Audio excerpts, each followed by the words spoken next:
Hey everyone, Ivy League Gaming here, and today we're playing Watcher of Realms. For today's video, I'm going to do a hero guide on Kriya, Mother of Crows.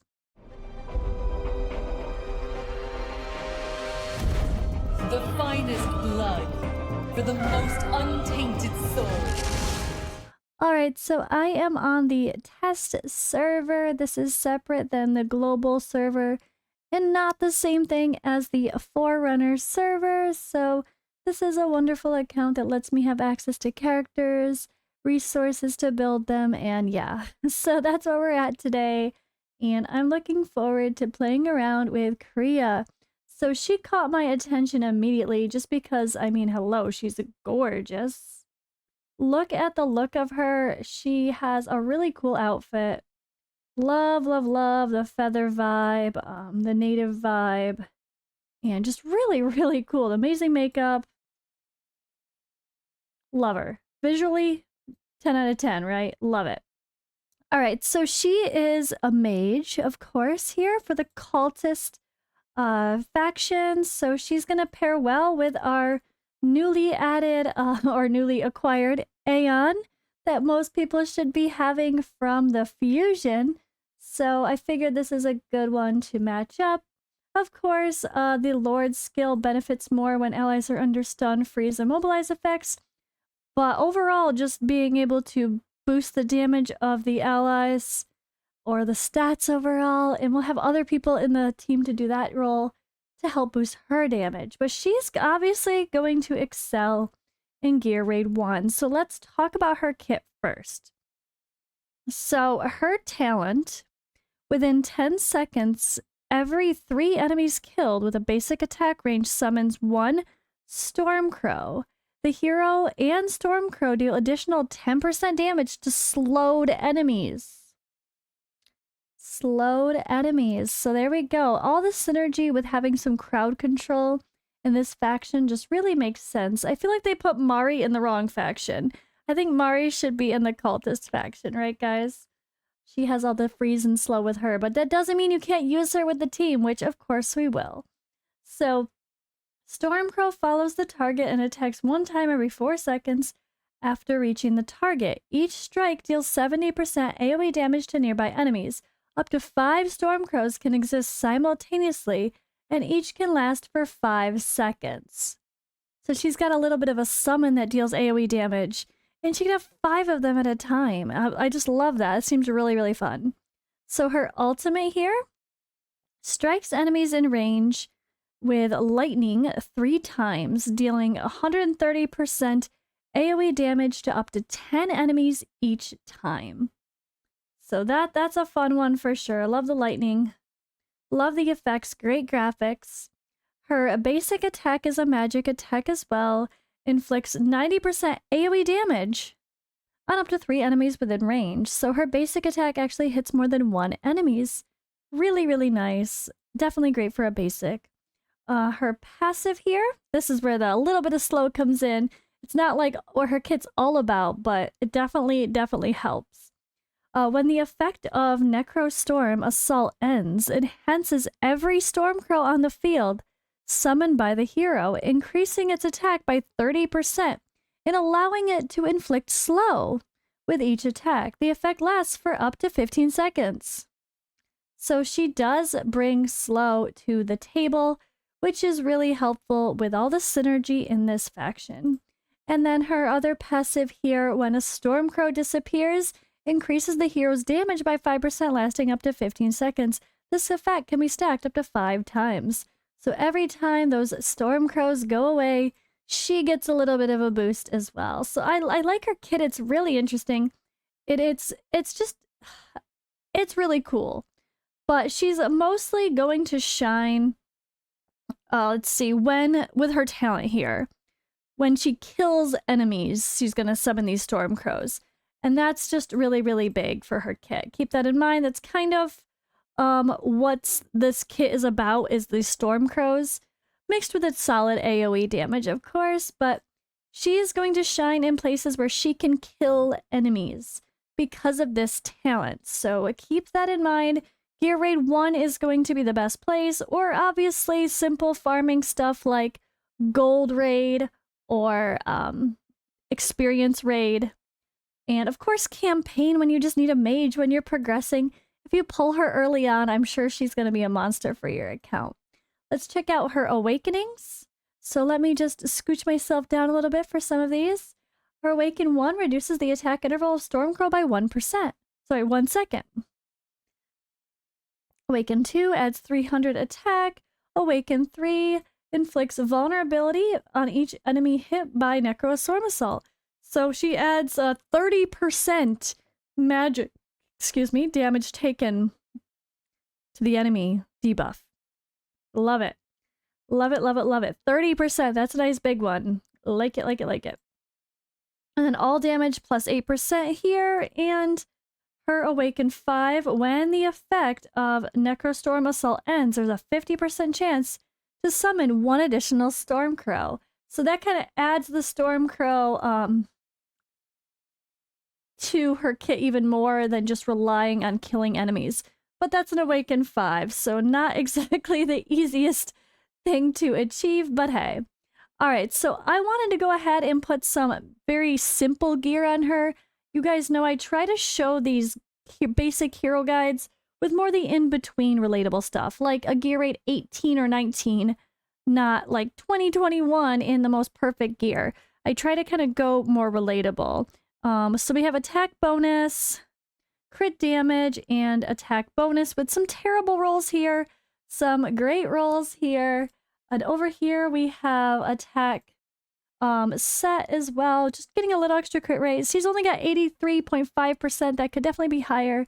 Crit damage, nothing crazy, but her attack is pretty solid here with plus 10,000, so nothing insane by any means, but solid. And so I did go ahead and put a pretty good artifact on her. We went with Tear of Starlight, but only level 10.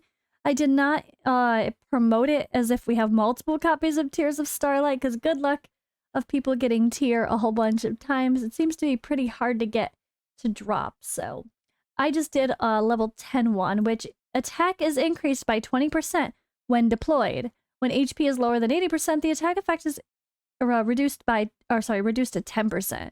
So if you let her HP drop, she's actually going to get less. But 20% attack, boom, just instant bonus. So that's really reliable and consistent, as long as she's not almost dying a lot, which she should not be, I would hope. I did max out her skills for sake of this as well. So I'm going to go in and let's talk about where she's going to excel. So Arena. I probably wouldn't use a lot of mages in anti-air Arena. Just depending on the situation, it's going to be more ideal to have something like the AoE DPS one. Now the AoE DPS Arena, she's obviously going to be fine for. Again, it does rely on her killing people, but she should be killing people, I hope. As there's lots of enemies spawning. Not her, like, she's not going to be the best option, like Hatsa, and there's some other queens that are going to shine over her. But I think she's still going to be pretty solid there. I guess I could point out Void Rift.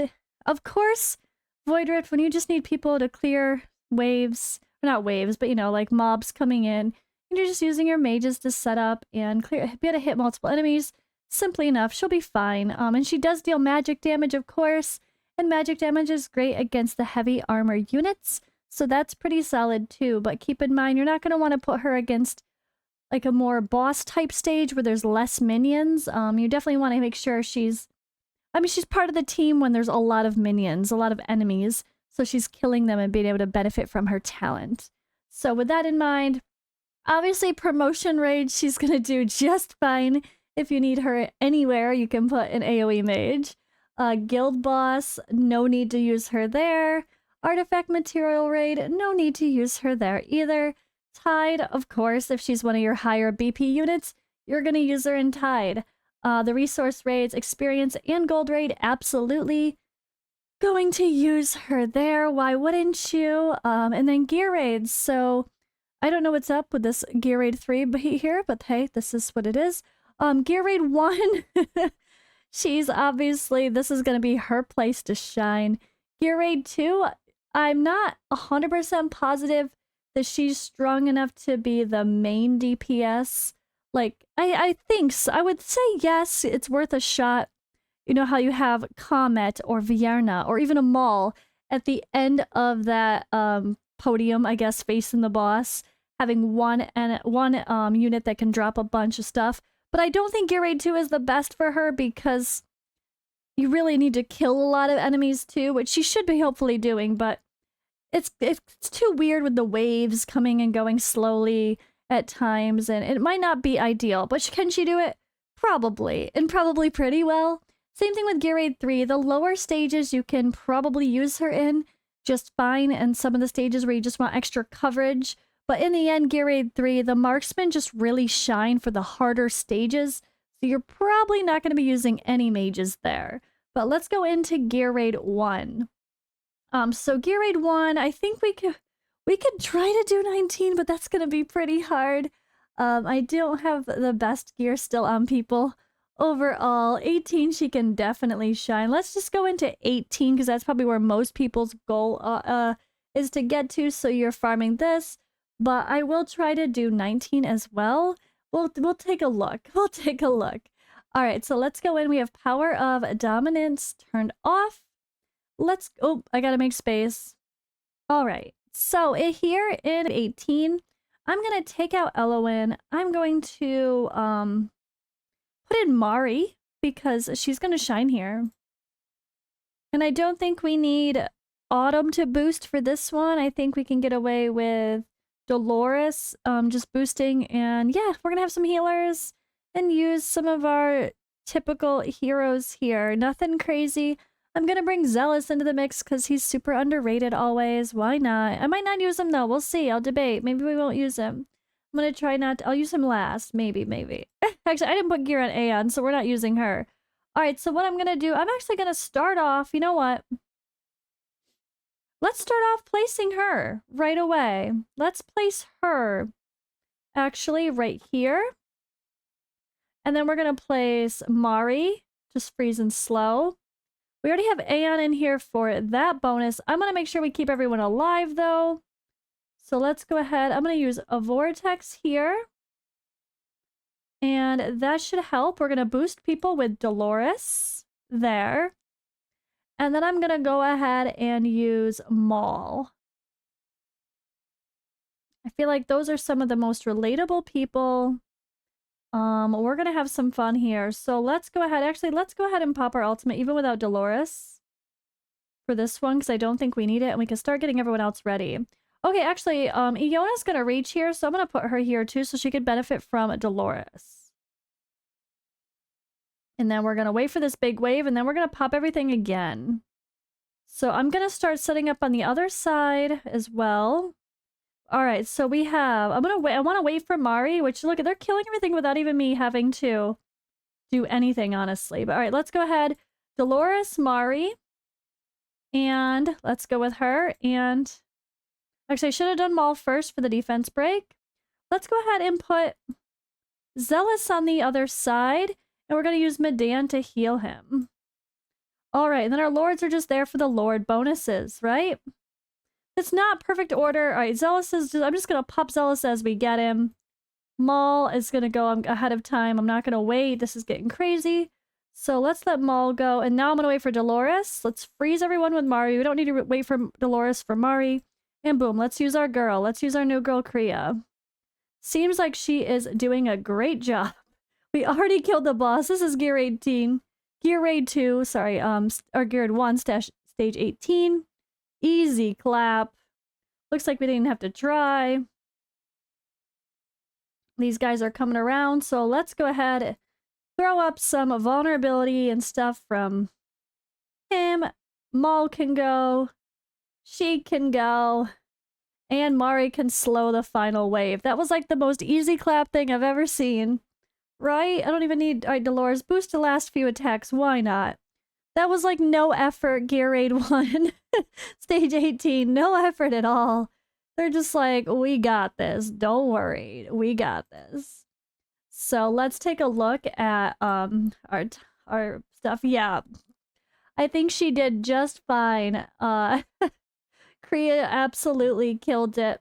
We have Iona, Maul, Zealous. Mari and just there to boost, not to do damage. My Mari is not in damage gear. She's in gear to be able to have attack speed, rage regen, come back to her stuff as much as possible. Yeah, I think that was a pretty cool showing, honestly.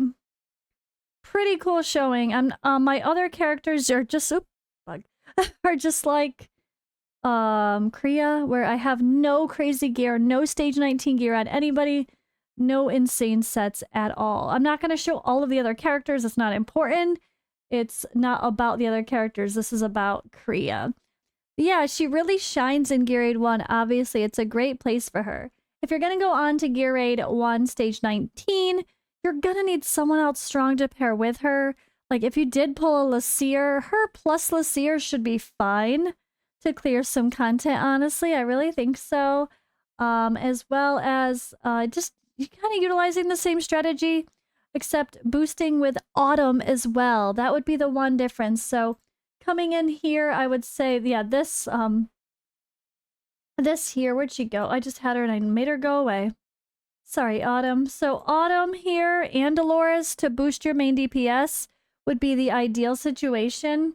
You can still use Anne to boost the faction, but I would probably say instead of Maul or instead of Iona, to have like a Comet, a Vierna, or a LaCear. You know, I think this could do it just fine. But keep in mind, 19 is hard, and with the healers here, if you have an Elowen instead, that's going to be massive. So like this team could probably hang just fine, but it really depends on your synergy and your gear. I definitely don't expect to do stage 19 with mediocre mythic gear. You definitely need to push it if you're going to use the most minimal heroes. Like, yes, have people cleared stage 19 with minimal heroes and epics using strategies like with our friend Laurel, right? Yes, you can totally do that, but I just wanted to show a simple smash strategy, like with stage 18 being pretty attainable. And I think she's really a solid hero for Gear Raid 1 overall, and everyone should be happy to pull her. Plus, yeah, I mean, she looks amazing. The aesthetic-wise, I love her kit. I think she's really quirky. Certainly someone I wouldn't mind adding to my roster as well.